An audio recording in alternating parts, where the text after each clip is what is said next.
Pain doesn't arrive loudly after 50, it settles in quietly, steals confidence first, and then begins to rewrite how you move, sit, and live.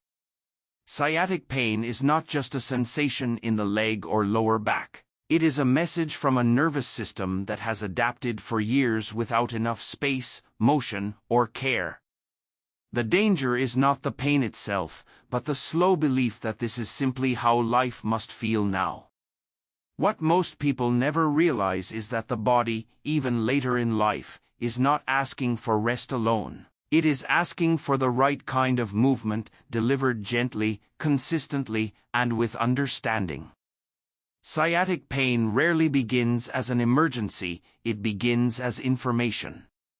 The body, especially after 50, speaks in quieter signals long before it shouts. A slight stiffness when standing, a pull behind the hip, a dull ache that appears after sitting too long. These are not random discomforts but messages carried by the nervous system. The sciatic nerve itself is not fragile or defective, it is resilient, thick, and designed to handle movement across a lifetime. What usually creates pain is the environment around it. Muscles that once moved freely begin to shorten, connective tissue loses hydration, and joints settle into patterns shaped by years of habit. When space narrows, the nerve does what nerves are meant to do, it reports pressure. Pain, in this sense, is not an enemy but a form of communication asking for change. With age, the body becomes less forgiving of neglect, but more responsive to intention. The lower back and hips form a crossroads where movement, posture, and load all meet. Sitting for long periods, reduced walking, and guarded movement after minor injuries quietly reshape this region. The muscles surrounding the spine and pelvis tighten not out of malice, but out of protection.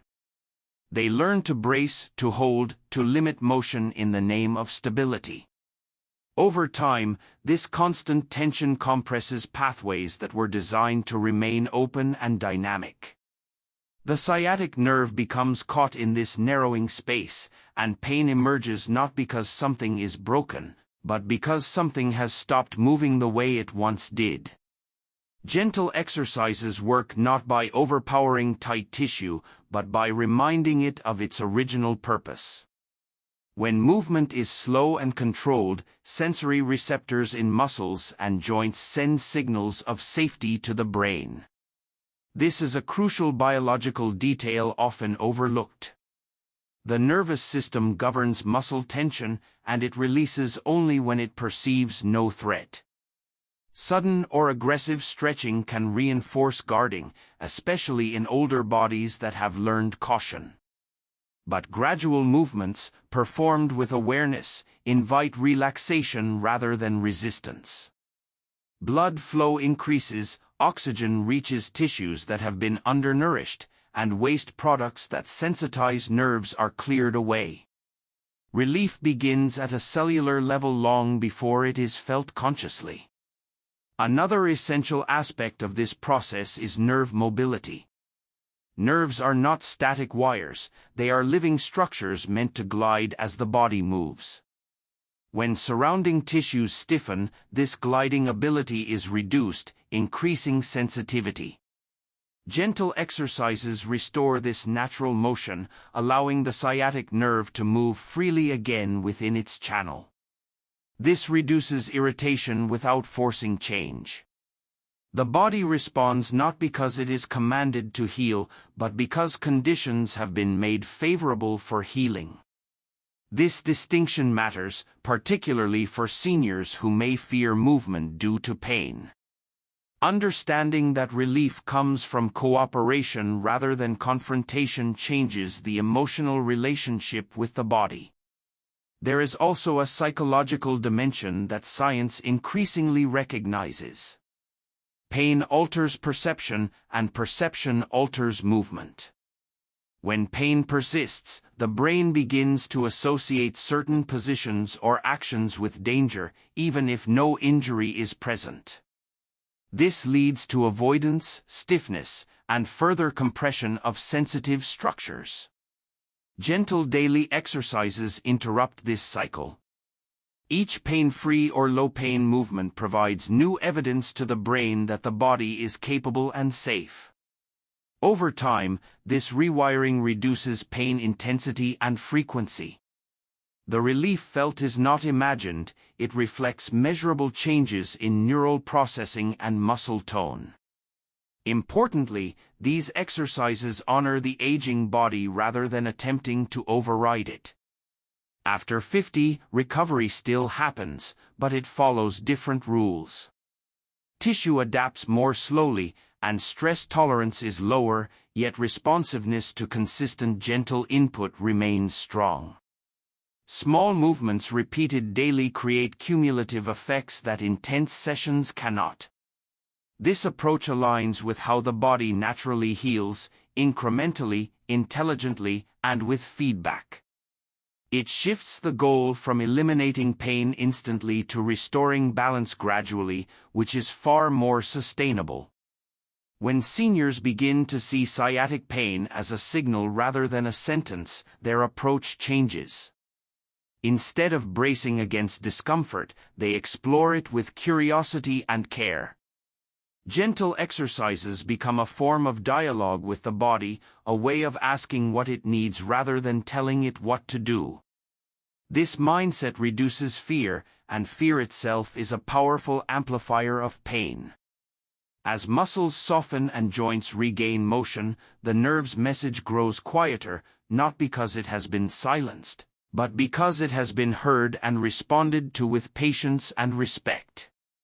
This is why simple at-home movements can be so effective. They fit naturally into daily life, require no special equipment, and encourage regular practice rather than sporadic effort.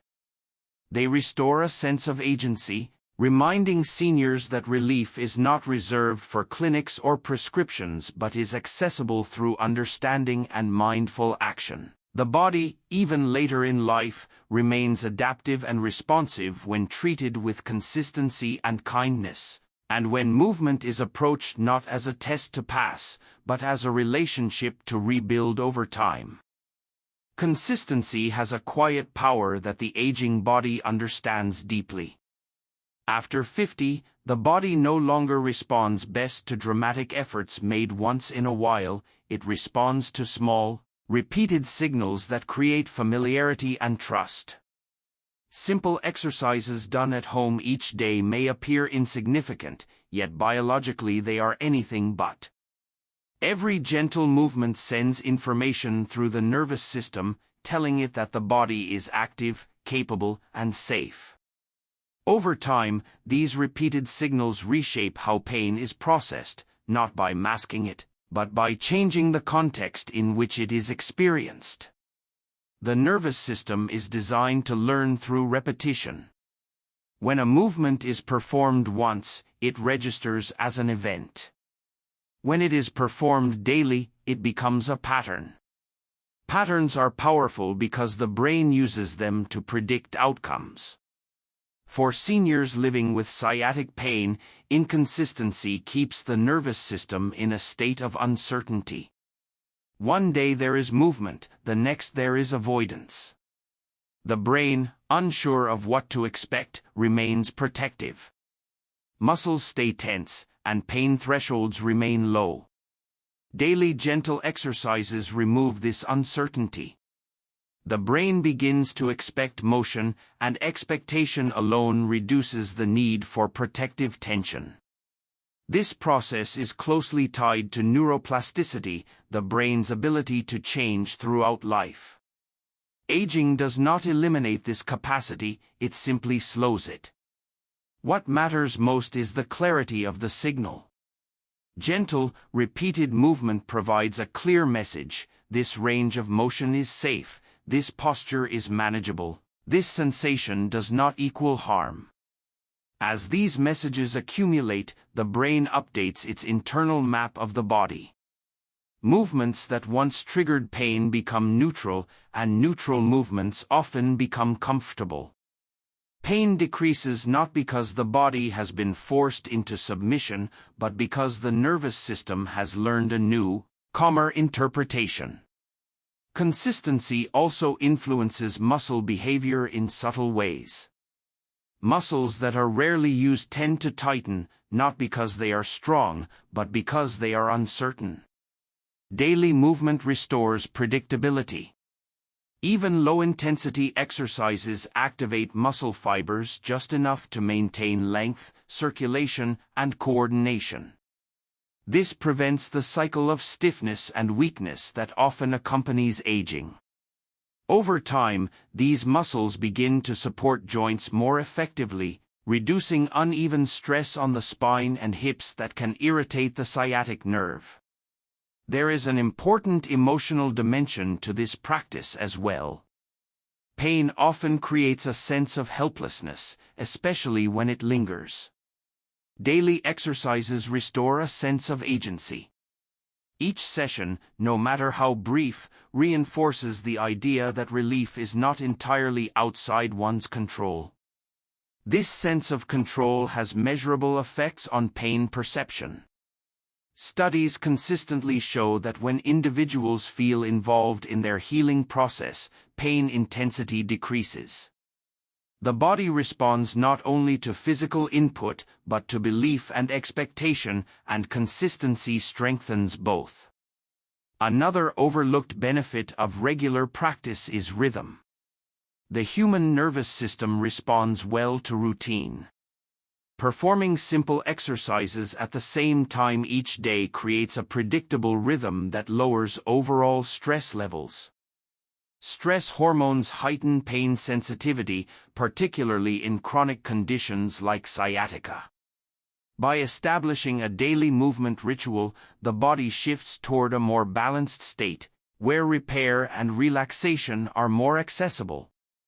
The exercises become more than physical actions, they become signals that it is time to release tension. Consistency also prevents overcorrection. Many seniors, motivated by discomfort, do too much on good days and too little on bad ones. This fluctuation can aggravate symptoms by overwhelming tissues that are still adapting. Daily gentle exercises even out this pattern. They create steady input rather than spikes of strain. The body thrives on this steadiness, especially tissues that recover more slowly with age. Healing becomes less about peaks of effort and more about continuity of care. Perhaps most importantly, consistency builds trust between the individual and their body. Pain can fracture this relationship, creating fear of movement and doubt in physical capability. When movement is reintroduced slowly and regularly, that trust begins to return. The body learns that it will not be pushed beyond its limits, and the mind learns that movement does not have to lead to suffering. This mutual reassurance reduces guarding, improves coordination, and allows natural movement patterns to re-emerge, creating an environment where pain no longer needs to dominate attention and where the nervous system can gradually shift from protection to participation. The hips are often the quiet contributors to sciatic pain, working in the background while attention remains fixed on the lower back. Yet biologically, the hips and spine function as a single system, sharing load, movement, and balance. With age, this system adapts to lifestyle patterns that favor sitting over walking and caution over exploration. The hip joints, designed for wide ranges of motion, begin to move less, and when movement is reduced, surrounding muscles shorten and lose coordination. This gradual loss does not announce itself dramatically, but its consequences ripple upward and downward through the body. When hip mobility decreases, the pelvis loses its ability to adjust smoothly during everyday actions like standing, walking, or bending. The spine then compensates, absorbing forces it was never meant to handle alone. This compensation increases strain on the lower back and narrows the spaces through which nerves travel. The sciatic nerve, passing close to deep hip muscles, becomes vulnerable not because it is weak, but because it is caught between structures that no longer move in harmony. Pain emerges as a signal of imbalance rather than damage. One muscle group in particular plays a significant role: the gluteal muscles. These muscles are central to stabilizing the pelvis and guiding hip motion, yet they are among the first to weaken when movement becomes limited. Weak glutes shift workload to smaller muscles that fatigue quickly and tighten defensively. This imbalance alters pelvic alignment, subtly changing how the spine stacks over the hips. Even a small shift can increase pressure on sensitive neural structures. Simple exercises that activate and strengthen these muscles restore their role as primary stabilizers, reducing unnecessary strain elsewhere. Equally important are the deep muscles of the hip that control rotation and fine movement. When these muscles stiffen, the hip loses its ability to rotate smoothly, forcing the spine to twist more during routine actions.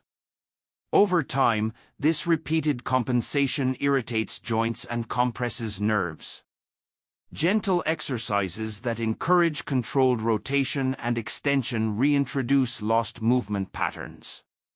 They do not force flexibility, but invite cooperation, allowing the hip joint to remember how to move through its natural ranges without fear. From a scientific perspective, improved hip mobility enhances load distribution across the musculoskeletal system. Forces generated during walking or standing are absorbed and transferred efficiently when joints move freely. When mobility is limited, these forces concentrate in fewer areas, increasing wear and irritation. Restoring hip motion spreads these forces more evenly, reducing stress on the lower back and creating more space for the sciatic nerve to function without interference. Pain relief follows not as a direct target, but as a consequence of improved mechanics. There is also a neurological aspect to hip-focused exercises. The hips are rich in sensory receptors that provide the brain with information about position and movement. When these receptors are understimulated due to inactivity, the brain's map of the lower body becomes less precise. This uncertainty leads to stiffness and overprotection. Gentle hip exercises flood the nervous system with accurate sensory input, refining this map and improving coordination. As movement becomes more confident and efficient, protective tension decreases, and pain signals lose their urgency. For seniors, restoring hip function carries benefits beyond pain relief. Improved hip strength and mobility enhance balance and reduce the risk of falls, a concern that often shapes movement choices later in life. When individuals feel stable, they move more freely, and freedom of movement itself is therapeutic. Fear of falling leads to rigid movement patterns that perpetuate stiffness and nerve irritation. By contrast, confidence encourages natural motion, reinforcing the positive cycle initiated by targeted exercises. Another subtle benefit lies in posture. The hips influence how the spine aligns during both movement and rest. Tight hip flexors, common with prolonged sitting, tilt the pelvis forward, increasing curvature in the lower back and compressing posterior structures. Gentle stretching and strengthening counteract this tilt, allowing the spine to settle into a more neutral position. This alignment reduces chronic tension and provides the sciatic nerve with a less hostile environment. Relief emerges gradually as posture improves, not through conscious effort, but through restored balance in supporting muscles. These exercises also redefine how seniors relate to effort. Instead of pushing through discomfort, they learn to sense engagement without strain. This awareness fosters respect for the body's limits while still encouraging adaptation. The hips respond particularly well to this approach because they are designed for endurance and variability rather than force. With consistent attention, they regain elasticity and responsiveness, supporting the spine rather than burdening it. When hip movement and strength return, the entire lower body benefits. Walking becomes smoother, transitions from sitting to standing require less effort, and the nervous system no longer feels the need to guard every motion. The sciatic nerve, once irritated by imbalance and compression, can move freely again within a system that functions as it was intended, where joints share responsibility, muscles cooperate, and pain gradually recedes as harmony is restored. Breathing is often treated as automatic, something the body does without instruction, yet it is one of the most powerful regulators of pain and movement, especially after 50. When sciatic pain appears, breathing quietly changes. It becomes shallow, guarded, and disconnected from movement. This is not a coincidence. Pain signals the nervous system to prepare for danger, and one of the first responses to perceived threat is altered breathing. Muscles tighten, the chest lifts, the diaphragm moves less, and the body enters a state of subtle defense. Over time, this defensive breathing pattern reinforces muscle tension in the lower back and hips, creating an internal environment where pain is more easily triggered and more difficult to release. From a biological standpoint, slow and intentional breathing directly influences the autonomic nervous system. When breathing is deep and controlled, it activates pathways associated with rest, repair, and recovery. Heart rate slows, blood pressure eases, and stress hormones decrease. These changes are not abstract concepts, they alter how muscles behave and how nerves interpret sensation. Tension that once felt necessary begins to soften, and pain signals lose intensity because the nervous system no longer perceives urgency. For seniors with sciatic pain, this shift is crucial. It transforms movement from something the body braces against into something it can safely allow. When breathing is coordinated with gentle exercise, the effect multiplies. Each slow exhale encourages muscles to lengthen rather than resist. This is particularly important in areas surrounding the sciatic nerve, where chronic tension often persists without conscious awareness. As breath moves downward and expands the abdomen, it creates subtle pressure changes that support spinal stability without rigidity. The spine becomes supported from within rather than held rigid by surface muscles. This internal support reduces compression around sensitive structures and allows movement to occur with less strain. There is also a sensory aspect to breathing that reshapes pain perception. Slow breathing increases awareness of internal sensations without amplifying them. Instead of reacting to discomfort, the individual begins to observe it. This observation changes the brain's response. Pain is no longer interpreted solely as a threat, but as information that can be processed calmly. Neuroscience shows that when attention is steady and non-reactive, pain-related brain activity decreases. Breathing becomes a tool not for escaping sensation, but for relating to it differently, with less fear and more clarity. For many seniors, years of stress, responsibility, and physical adaptation have trained the body to hold tension even at rest. The lower back and hips become storage areas for this chronic holding. Breathing reaches these areas only when consciously invited. As deep breathing becomes part of daily movement, it gently dismantles long-held patterns of contraction. Muscles begin to trust that they do not need to remain engaged at all times. This trust is essential for pain relief, because tension maintained without purpose gradually becomes pain. Breathing also restores rhythm to the body. Pain disrupts rhythm by creating hesitation and irregular movement. When breath guides motion, a natural tempo emerges. Movements slow down, transitions become smoother, and the body stops rushing through positions that feel vulnerable. This rhythm reduces microstrains that often aggravate sciatic symptoms. It also aligns with how the nervous system prefers to learn and adapt, through smooth, predictable input rather than abrupt change. Emotionally, breathing reconnects individuals with a sense of calm that pain often erodes. Chronic discomfort narrows attention and shortens patience. Slow breathing expands both. It creates small pauses in which the body feels safe enough to release effort. These pauses accumulate, gradually lowering baseline tension throughout the day. As overall tension decreases, the threshold for pain rises. Sensations that once triggered sharp discomfort become tolerable, then neutral, and sometimes even unnoticed. Another important effect of breathing is improved circulation.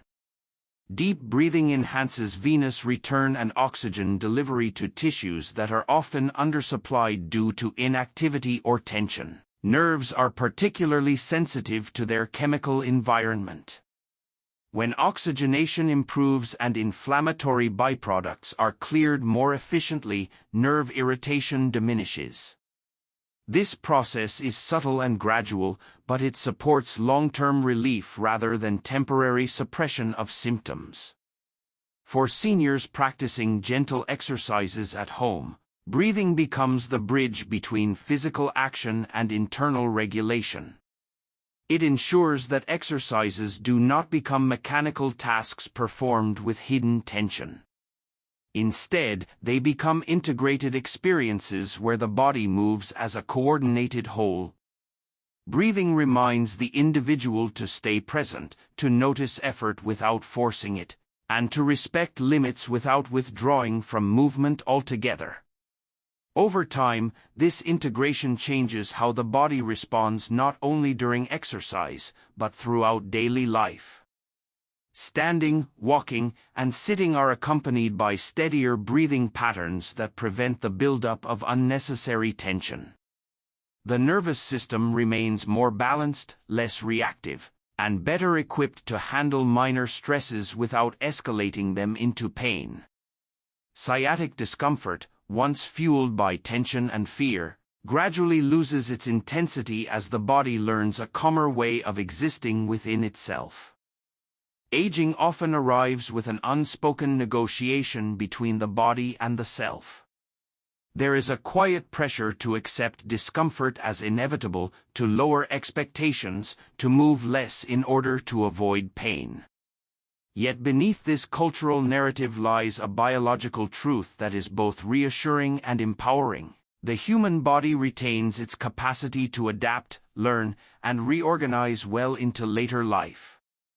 Sciatic pain after 50 does not signal the end of physical dignity or independence. It challenges how we choose to care for the body that has carried us through decades of living. Dignity in aging is not found in denying limitations, but in responding to them with intelligence and compassion. Simple exercises for sciatic pain embody this principle. They are not designed to impress or exhaust, but to support daily function and comfort. By choosing movements that respect joint integrity and nervous system sensitivity, seniors affirm that their bodies are still worthy of attention and capable of improvement. This affirmation has profound effects on both physical and mental well-being. From a scientific standpoint, independence is closely linked to movement quality rather than movement quantity. The ability to stand up from a chair, walk without hesitation, or sleep without constant repositioning depends on coordinated muscle activation and neural clarity. Sciatic pain disrupts these processes, making even simple tasks feel uncertain. Gentle, consistent exercises restore confidence in movement by rebuilding the communication between the brain and body. Each pain-free repetition reinforces the idea that the body is reliable, reducing the fear that often limits activity more than pain itself. There is also an important emotional dimension to maintaining independence. Pain can subtly erode identity, turning once effortless actions into reminders of aging. When seniors engage in exercises that bring relief, they reclaim agency over their physical experience. This agency counteracts the helplessness that chronic discomfort can create. Scientific research consistently shows that a sense of control improves outcomes in pain management. The body responds differently when it is guided rather than endured. Aging bodies also benefit deeply from routine. Performing simple exercises at home establishes a rhythm that reinforces self-care as a daily practice rather than a reaction to flare-ups. This routine signals to the nervous system that the body is being attended to regularly, reducing stress responses that heighten pain sensitivity. Over time, the exercises become less about treating symptoms and more about preserving function, flexibility, and balance. This shift reflects a long-term investment in well-being rather than a short-term search for relief. Respecting the body's changing needs is another aspect of dignity. After 50, tissues require more time to adapt, and recovery depends on consistency rather than intensity. Gentle exercises honor this reality by working with biological processes instead of against them. They allow muscles, joints, and nerves to adapt gradually, reducing the risk of injury or setbacks. This approach aligns with how the body naturally heals, through incremental change supported by patience. Independence also extends beyond physical capability to emotional resilience. Pain narrows attention and consumes mental energy. When relief becomes part of daily life, mental space opens for engagement, curiosity, and connection. Seniors who move with less pain often report improved mood and cognitive clarity. This is not incidental. Physical comfort influences neurotransmitter balance and stress hormone levels, which in turn affect emotional state. Caring for the body through movement supports the mind in subtle but significant ways. Another often overlooked benefit of maintaining movement is social participation. When pain limits mobility, individuals withdraw, not only from physical activity but from social interaction.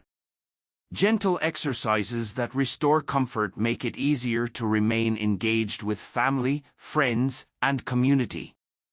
This engagement reinforces purpose and belonging, both of which are associated with better health outcomes in later life. Independence is not isolation, it is the freedom to participate fully in one's chosen life. Ultimately, caring for sciatic pain through simple at-home exercises reframes aging as an active process rather than a passive decline. It acknowledges that while the body changes, it does not stop responding to thoughtful care.